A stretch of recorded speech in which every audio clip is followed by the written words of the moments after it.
Muvyo yashikirije mu garuka ku ma politike yose y'igihugu asanzwe araba yitaye ivyo gukingira ibidukikije, haba mu mugambi w'iterambere w'igihugu, haba muri ya mbonakazoza y'Uburundi bwishaka kwizana mu 2040 canke Uburundi butera imbere mu 2060. Eka Uburundi bwaremejwe n'amasezerano yose yo kw'isi araba ivyo gukingira ibidukikije.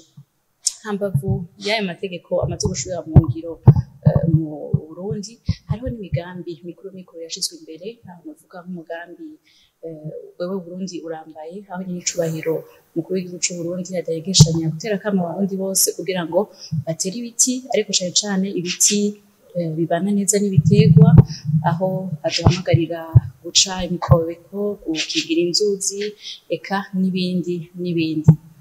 Iyo nama kandi yagarutse kukungene Uburundi mu vyo uko bwiteguye kugira ngo buhangane n'ihindagurika ry'ibihe, bwitwaritse cane amagara y'abantu. Sanzwe muzi yuko izo mpanuka zibaye zihungabanya amagara y'abantu, zikazana ingwara n'ibindi. Mu cigwa cakorewe ku bihugu 58 baraba uko ibihugu vyashoboye gutwarika amagara y'abantu mu migambi yo guhangana n'ihindagurika ry'ibihe, Uburundi bukaba bwafashe ikibanza ca mbere. Bisigura yuko mu migambi Uburundi bwateguye kugira ngo bukingire abenegihugu, bukingire ibidukikije, buhangane n'ihindagurika ry'ibihe, bwashoboye kwitwararika amagara y'abantu.